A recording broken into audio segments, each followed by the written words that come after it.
Z1 Z2 Z3 belongs to C తీసుకుంటే గనుక Z1 కి Z2 Z3 ని యాడ్ చేసిన తర్వాత Z1 కి యాడ్ చేసిన లేదా Z1 Z2 ని యాడ్ చేసి తర్వాత Z3 కి యాడ్ చేసిన రెండు ఈక్వల్ గా ఉంటే గనుక దాన్ని ఏమంటాం అసోసియేటివ్ ప్రాపర్టీ అంటాం. విత్ రెస్పెక్ట్ టు మల్టిప్లికేషన్ అంటే గనుక ఫస్ట్ Z2 Z3 మల్టిప్లై చేసి వచ్చిందని Z1 తో మల్టిప్లై చేసిన లేదా Z1 Z2 తో మల్టిప్లై చేసి నెక్స్ట్ Z3 తో మల్టిప్లై చేసిన ఈక్వల్ గా ఉంటే గనుక ఏమంటదని అసోసియేటివ్ ప్రాపర్టీ అంటాం.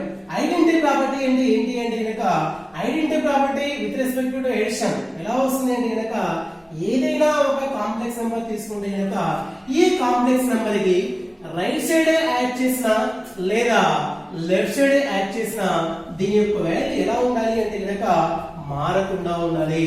లెఫ్ట్ సైడ్ యాడ్ చేసిన రైట్ సైడ్ యాడ్ చేసిన వాల్యూ ఏం కాకుండా ఉండాలి, చేంజ్ కాకుండా ఉండాలి.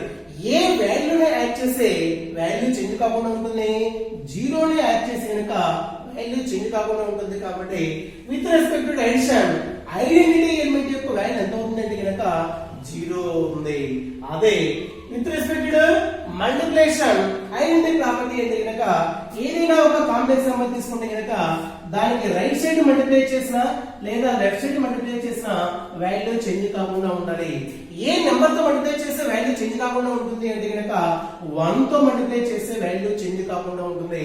With respect to multiplication identity యొక్క ఎలిమెంట్ వాల్యూ ఎంత అవుతుందంటే కనుక 1 అవుతుంది.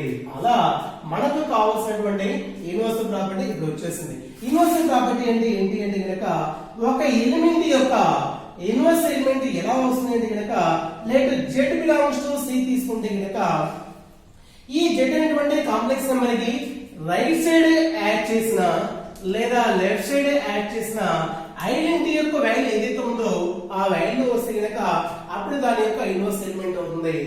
Z కి దేన్ని యాడ్ చేస్తే జీరో వస్తుంది, మైనస్ Z ని యాడ్ చేయడం వల్ల జీరో వస్తుంది.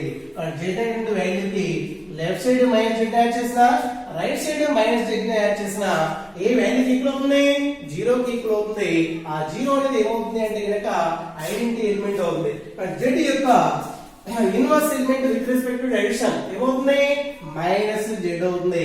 అలానే Z యొక్క identity element with respect to multiplication రావాలి అంటే కనుక Z అనేటువంటి వాల్యూకి రైట్ సైడ్ మల్టిప్లై చేసిన లేదా లెఫ్ట్ సైడ్ మల్టిప్లై చేసిన ఏ వాల్యూకి ఈక్వల్ కావాలి, ఐడెంటిటీ ఎలిమెంట్ 1 కి ఈక్వల్ కావాలి.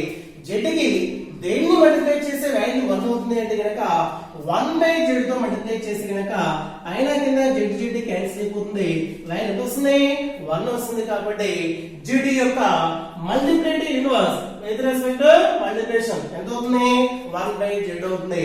మనకి కాంప్లెక్స్ నంబర్స్ లో 2 మార్క్స్ బిట్కి వెరీ ఇంపార్టెంట్ ఎక్కువగా ఏంటి అంటే గనక find the additive inverse of a complex number, find the multiplicative inverse of a complex number అని అడుగుతా ఉన్నాడు. ఆ అడిగినప్పుడు కంపల్సరీ ఫార్ములా రాయాలి.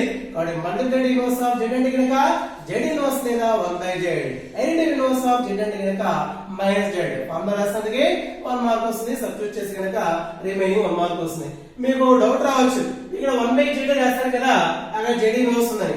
1/Z యొక్క వాల్యూ దేనికి ఈక్వల్ అవుతుంది అంటే కనుక Z ఇన్వర్స్ కి ఈక్వల్ అవుతుంది. ఎందుకని కింద Z పవర్ లో వాల్యూ ఏం లేకపోతే కనుక 1 ఉంటుంది, కింద ఉన్న వాల్యూ పైకి తీసుకెళ్లిపోతే కనుక పవర్ లో ఉండే గుర్తు ఏమవుతుంది, చేంజ్ అవుతుంది. మరి కింద ఉండే Z పవర్ 1 పైకి వెళ్ళిపోతే కనుక Z ఇన్వర్స్ అవుతుంది. Z యొక్క ఎడిటివ్ ఇన్వర్స్ అనగానే -Z అని గుర్తు రావాలి.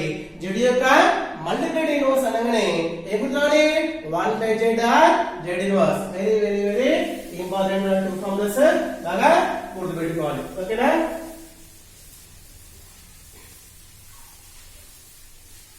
ఓకే, మొత్తం ఇంట్రడక్షన్ ఇది నోట్స్ లో రాయాల్సినటువంటి అవసరం లేదు. నోట్స్ లో రాసరికి ఇది మొత్తం రాదు. ఓకేనా? ఇప్పుడు నోట్స్ లో రాసేటువంటి పాయింట్స్ చెప్తాను, నోట్ చేసుకోండి జాగ్రత్తగా. ఏ చాప్టర్ చెప్పాం, first chapter complex numbers. First definition ఏం చెప్పాం, కాంప్లెక్స్ నెంబర్ అంటే డెఫినేషన్ చెప్పాం. ఇప్పుడు కాంప్లెక్స్ నెంబర్ యొక్క డెఫినేషన్ జాగ్రత్తగా రాయండి. X, Y are real numbers. నేను R రాయలేదు. X, Y belongs to R అంటే మీనింగ్ ఏంది, R and A set real numbers set. But x comma y lo real numbers. X comma y lo real numbers అయితే గనక then x plus iy is said to be. Then x plus iy is said to be a complex number. x comma y లో ఏమైనా రెండు వాస్తవ సంఖ్యలు అయ్యి x plus iy form లో ఉండే నెంబర్ ని ఏమంటాం కాంప్లెక్స్ నెంబర్ అంటాం. x y లో రియల్ నెంబర్స్ అంటున్నాం. ఇంకేంటి తెలియాలి ఇక్కడ మనకి i గురించి తెలియాలి. i యొక్క వాల్యూ ఎంత అంటే గనక స్క్వేర్ రూట్ ఆఫ్ -1 అవుతుంది. i equal to square root of -1. i equal to root -1 అయితే గనక i స్క్వేర్ యొక్క వాల్యూ -1 అవుతుంది. కాబట్టి x comma y real numbers అయ్యి x ప్లస్ iy ఫామ్ లో ఉండే నెంబర్స్ ఏమంటాం కాంప్లెక్స్ నెంబర్స్. i అనేది ఏంటి స్క్వేర్ రూట్ ఆఫ్ -1 అవుతుంది. i స్క్వేర్ యొక్క వాల్యూ -1. ఇక్కడ x comma y real numbers అంటున్నాం. కానీ ఆ x ను y ని ఇంకా ఏమంటాము అంటే గనక where x is called real part. x ఏమంటాం real part and y is called imaginary part. ఇది బాగా ఇంపార్టెంట్ కాంప్లెక్స్ నెంబర్ డెఫినిషన్ లో. ఈ x అంటే ఏంటో తెలియాలి, y అంటే ఏంటో తెలియాలి. x ప్లస్ iy ఫామ్ లో ఉండే నెంబర్స్ ని కాంప్లెక్స్ నెంబర్స్ అంటాం. అందులో x అనేది ఏంటిది రియల్ పార్ట్, y అంటే ఇమాజినరీ పార్ట్. మీరు ఇంకా గుర్తుపెట్టుకోవాలి అంటే గనక మనకి i కనపడేటప్పుడు i లేకుండా ఉండే వాల్యూ ఏదైతే ఉంటుందో అది రియల్ పార్ట్ అని, i పక్కన ఉండే వాల్యూ ఏదైతే ఉంటుందో అది ఇమాజినరీ పార్ట్ అవుతుంది. ఇది కాంప్లెక్స్ నెంబర్ యొక్క డెఫినిషన్. దీనికి ఇంకొక డెఫినిషన్ కూడా ఉంది. మధ్యలో ఓఆర్ఆర్ అని పెట్టి ఇంకొక డెఫినిషన్ రాయండి. if x comma y are real numbers then order pair x comma y is said to be, order pair x comma y is said to be a complex number. అంటే complex numbers x plus iy form లో ఉన్నా సరే complex number అంటాం. Order pair x comma y లాగా ఉన్నా సరే complex number అంటాం. మన టెక్స్ట్ బుక్ లో ఎక్సర్సైజ్ లో ప్రాబ్లం చూస్తా ఉంటే గనక ఎక్కువగా ఆర్డర్ పేర్లు కనిపిస్తా ఉంటాయి. కాబట్టి ఆర్డర్ పేర్లు ఉండడం వల్ల ఏదో మనకి 1b లో ఉంటుంది జామెట్రీ, అది పాయింట్ అనుకుంటేది. ఓకేనా? మరి కాంప్లెక్స్ నెంబర్స్ లో order pair x comma y లాగా ఉన్నా సరే ఏమవుతుంది కాంప్లెక్స్ నెంబర్ అవుతుంది. x ప్లస్ iy లో అయితే గనక i లేకుండా ఉండే దాన్ని ఏమంటున్నాం రియల్ పార్ట్ అంటున్నాం. i పక్కన ఉండే వాల్యూని ఇమాజినరీ పార్ట్ అంటున్నాం. అలానే ఆర్డర్ పేర్ లో ఏది రియల్ పార్ట్ ఏది ఇమాజినరీ పార్ట్ అవుతుంది అంటే గనక x కోఆర్డినేట్ యొక్క వాల్యూ ఏదైతే ఉంటుందో అది రియల్ పార్ట్ అవుతుంది. y కోఆర్డినేట్ యొక్క వాల్యూ ఏదైతే ఉంటుందో అది ఇమాజినరీ పార్ట్ అవుతుంది. మనకి నేను రాసుకుంటాను x is called real part, y is called imaginary part. x is called real part and y is called imaginary part. ఇది కాంప్లెక్స్ నెంబర్ యొక్క డెఫినిషన్. ఇప్పుడు కాంప్లెక్స్ నెంబర్స్ ని దేంతో డినోట్ చేస్తాం చెప్పాం ఆల్రెడీ. కాంప్లెక్స్ నెంబర్స్ దేంతో డినోట్ చేస్తాం z గా డినోట్ చేస్తాం. కాబట్టి నెక్స్ట్ పాయింట్ రండి. Complex numbers are denoted by, complex numbers are denoted by, complex numbers ని దేంతో డినోట్ చేస్తాం z గా డినోట్ చేస్తాం. And therefore in the z equal to complex number ఏ ఫామ్ లో ఉంటుంది x ప్లస్ iy ఫామ్ లో ఉంటుంది. కాబట్టి z equal to x plus iy. ఇంకా ఒక నెంబర్ ఉంది అంటే గనక ఆ నెంబర్స్ ఒక సెట్ లో ఉంటాయి. నేచురల్ నెంబర్స్ ఉన్నాయంటే ఏ సెట్ లో ఉంటాయి నేచురల్ నెంబర్స్ సెట్ లో ఉంటాయి. ఇంటిజర్స్ ఉన్నాయంటే గనక ఇంటిజర్ సెట్ లో ఉంటాయి. ఓకేనా? రేషనల్ నెంబర్స్ ఉన్నాయంటే గనక రేషనల్ నెంబర్స్ సెట్ లో ఉంటాయి. అలా కాంప్లెక్స్ నెంబర్స్ అని ఒక సెట్ లో ఉంటాయి. ఆ సెట్ ఏంటి అంటే గనక కాంప్లెక్స్ నెంబర్స్ సెట్ అంటాం. Okay? Next point, complex numbers, complex numbers are in the set complex number set.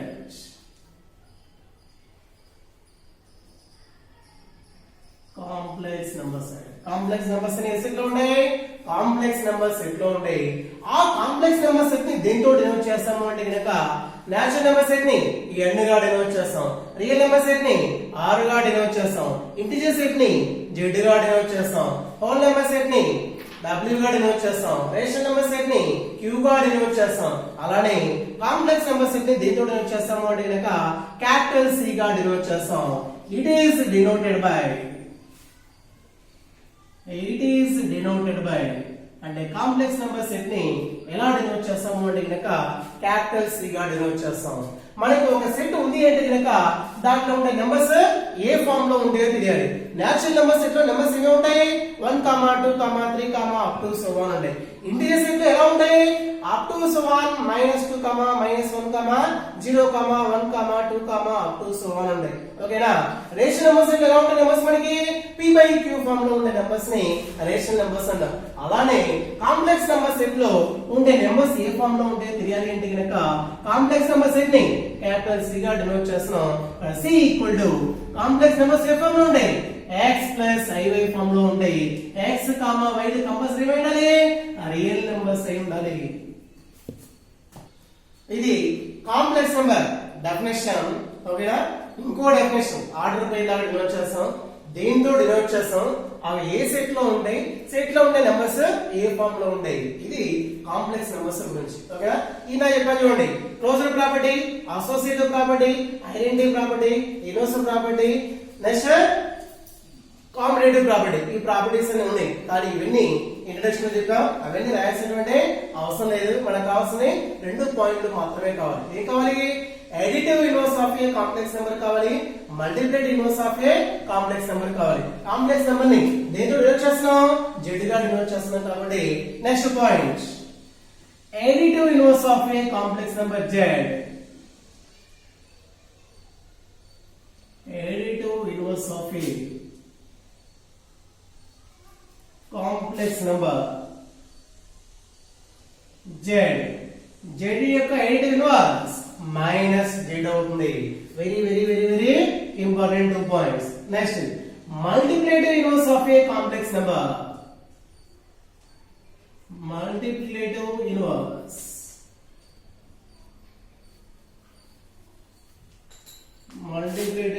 Of a complex number z యొక్క మల్టిప్లికేటివ్ ఇన్వర్స్ ఏమవుతుంది 1/z or z inverse. Next ఇంకొక ఫార్ములా ఉంది, అది కూడా ఒక ఇంట్రడక్షన్ లో వచ్చింది. a plus ib into a minus ib. ఇప్పుడు దాకా మనకి formulas a plus b into a minus b అంటే కనుక a square minus b square రాస్తాడు. కానీ a plus ib into a minus ib అంటే ఫార్ములా ఏమవుతుంది a square plus b square అవుతుంది. ఓకేనా. ఓకే, ఇక్కడ దాకా ఎక్కించుకోండి. ఇప్పుడు చెప్పే బోర్డు మీద కనబడేది మొత్తం నీట్ గా రాయండి. నెక్స్ట్ ఫస్ట్ ఎక్సర్సైజ్ స్టార్ట్ చేద్దాం. ఇది ఫస్ట్ క్లాస్.